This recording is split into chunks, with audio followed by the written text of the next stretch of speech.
Hacer un videojuego es difícil, sea un juego grande, pequeño, de móvil o de consola. Se necesitan conocimientos sobre diseño 2D, 3D, escritura, música, diseño de niveles y más. Vaya, un huevo de cosas. En este vídeo voy a tratar de analizar qué es un videojuego y explicar por dónde empezar si quieres crear uno. Quiero hablar sobre las partes más importantes dentro de un motor de videojuegos como Unity o Unreal Engine, que por cierto es el que yo uso. Vamos allá.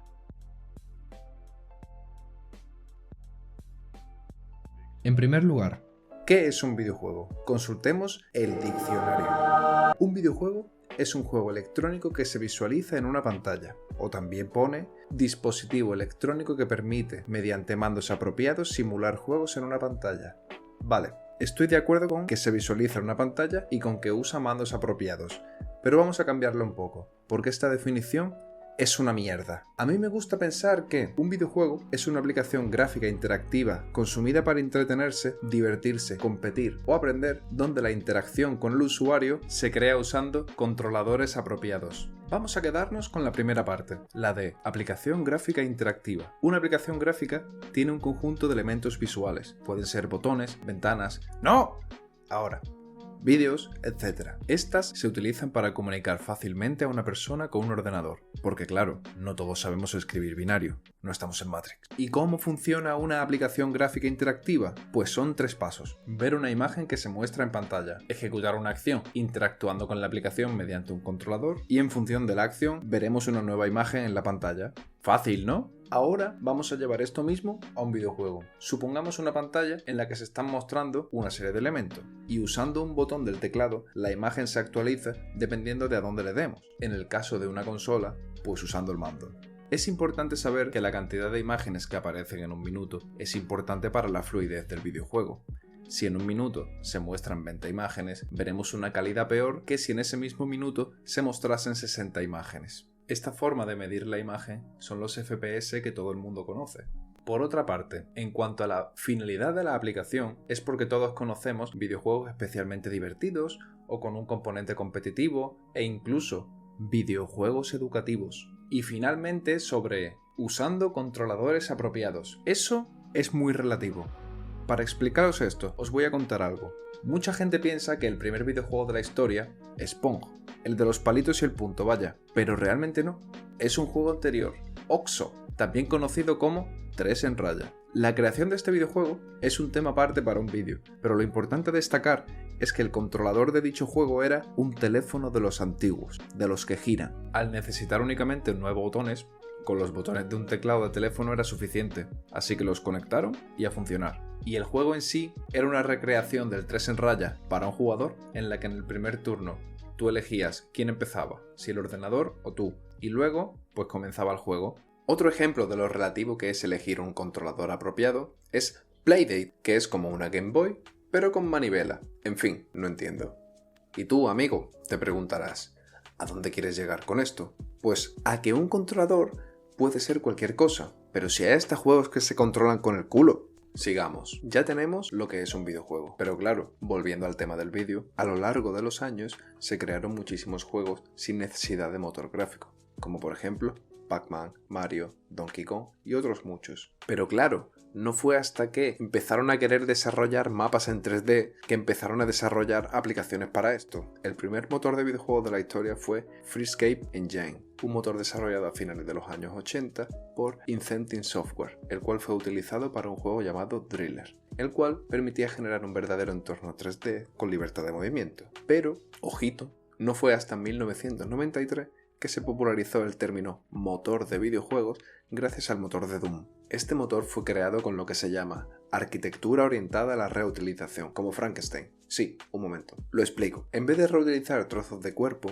reutilizan módulos, que son programitas con la misión de controlar funciones importantes en la aplicación, como un corazón o un pulmón para el cuerpo, ¿vale? Esto hace que, si tenemos una aplicación que ya nos permite diseñar escenarios, iluminación, colisiones, etc., los desarrolladores se pueden centrar en la parte más artística y jugable, dando lugar a juegos mejores. Claro, cuando creas un programa que hace videojuegos, necesitas saber qué tipo de videojuego vas a hacer. Por lo tanto, tienes que definir el género del videojuego. El ejemplo que os he puesto antes, con el caso de Doom, ellos se centraron en un juego de disparos. Por lo tanto, Las características que necesitaban eran creación de niveles tridimensionales, respuesta eficiente para controlar y apuntar con el personaje, una animación detallada con las armas y el personaje, movimiento ágil del personaje sobre el nivel, un nivel de inteligencia artificial considerable, con unas animaciones que estén bien y unas opciones multijugador.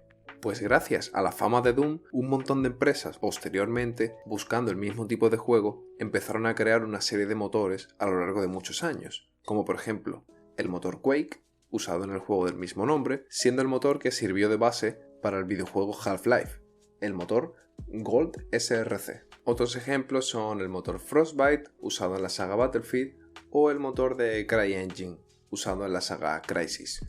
Por cierto, lo de que es importante definir el género del videojuego a la hora de desarrollar el motor, esto no se dijo porque sí, esto se aprendió a cabezazos. Voy a usar el ejemplo de Frostbite, un motor desarrollado, como he dicho, para juegos de disparo, con un enfoque en la nitidez, la calidad de las armas, la destrucción de los escenarios... Vale, pues tras 6 juegos de disparo, se proponen con el mismo motor desarrollar Need for Speed The Run, lo que fue un reto, les costó, pero tras otros 4 juegos de disparo, desarrollaron Dragon Age Inquisition, lo que ya fue un desafío brutal, porque el motor no estaba preparado para hacer un juego de conducción, ni menos un RPG donde manejas a un escuadrón. Ya en el futuro, y terminando con esta primera parte, aparecieron muchos géneros de videojuego: lucha, conducción, estrategia, deportivo, MMO, y debido a esto surgieron motores generalistas para hacer cualquier tipo de videojuego. 2 grandes ejemplos de esto son Unreal y Unity, como ya he comentado antes. Bueno, vamos a empezar a ver cómo está formado un motor de videojuegos. Como dijo una vez Shrek, un ogro tiene capas, pues una aplicación igual. Vamos a ir desde las piezas de la máquina en la que funciona nuestro juego hasta la parte más interna del mismo. Sistema físico. Esta capa se refiere a la plataforma en la que se va a ejecutar el juego. Estos son las piezas como el procesador, la gráfica o la tarjeta de sonido. Drivers.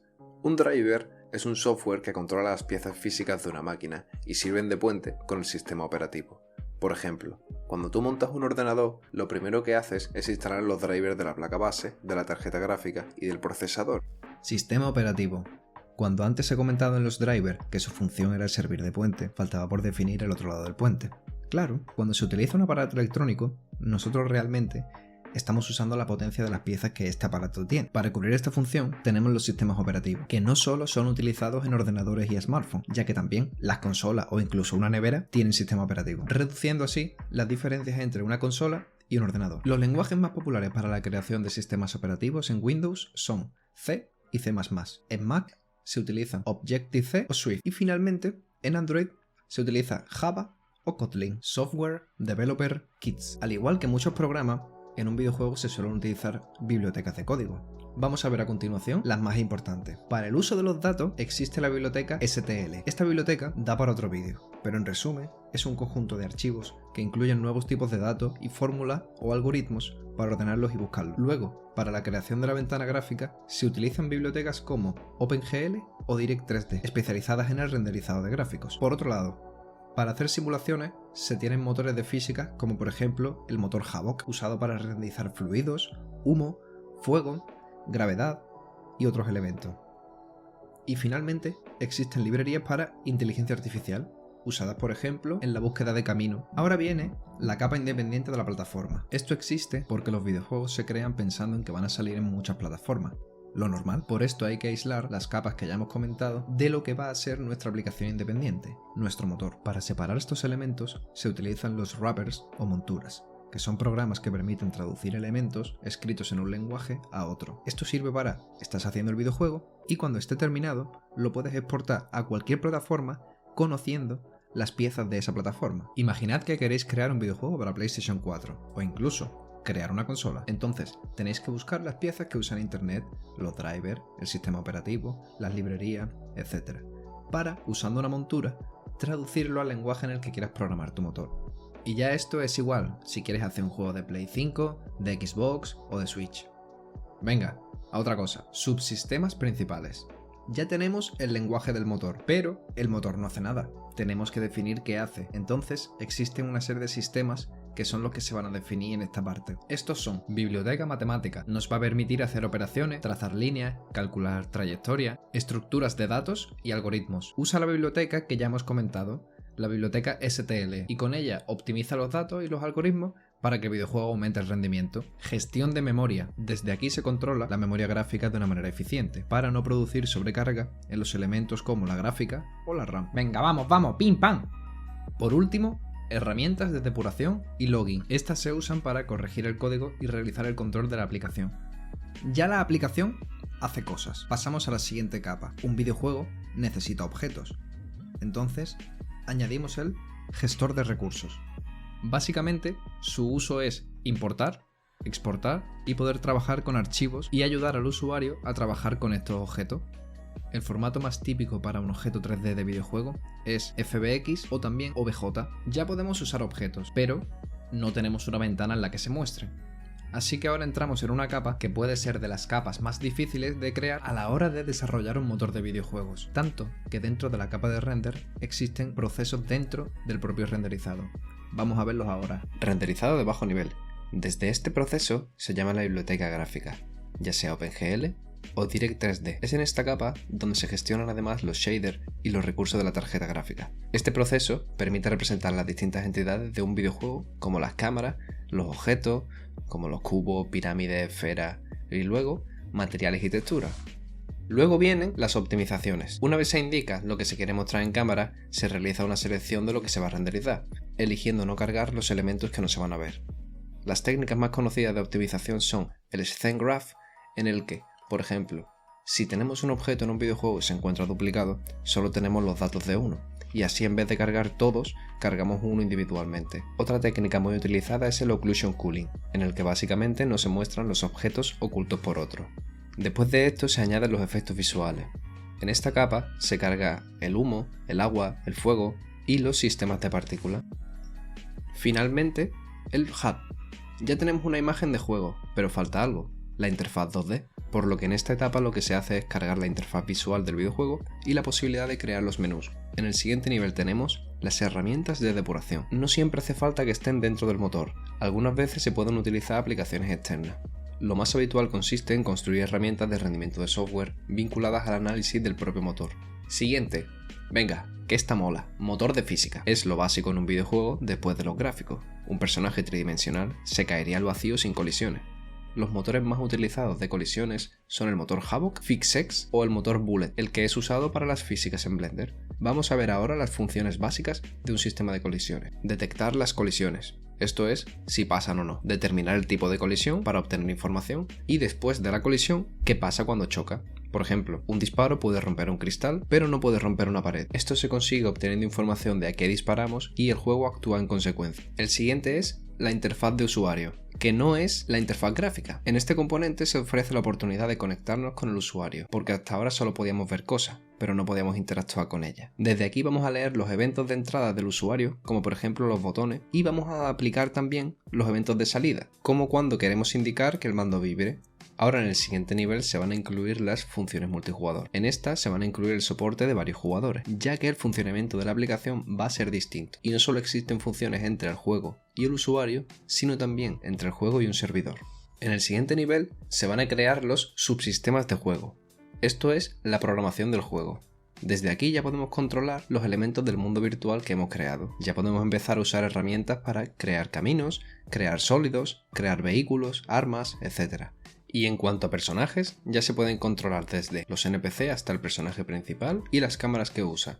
Sirve para aislar las capas de más bajo nivel del funcionamiento del propio juego. Por ello, en esta capa lo que se hace es crear un sistema de programación de lenguaje alto para definir cosas como el comportamiento de los personajes. El motor Unreal utiliza una variante de C++, además el lenguaje visual basado en Blueprints. Unity utiliza C# y el motor Godot utiliza el lenguaje Lua. Luego, en cuanto a los enfoques de programación más típicos de un videojuego, son la arquitectura dirigida a eventos para las interacciones y luego una arquitectura basada en agentes para la inteligencia artificial de los NPC. Ya hablaremos de esto futuramente en un vídeo.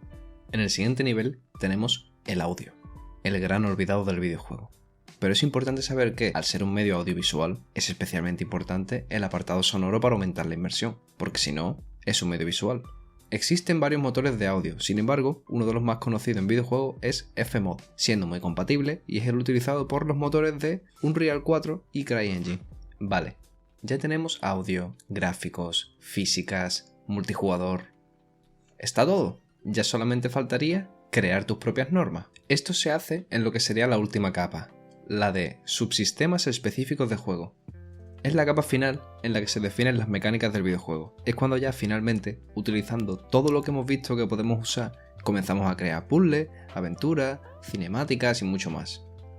¡Buah! Bueno, hasta aquí el vídeo. Sé que os he metido una chapa importantísima. Disculpadme, pero solo espero que os haya parecido interesante y os despierte la curiosidad. Esto es una introducción muy general a qué es un motor de videojuego. Si queréis que siga ampliando este tema o tienes alguna duda, estoy en la caja de comentarios y en Twitter. Un saludo y muchas gracias por ver el vídeo hasta el final. Nos vemos.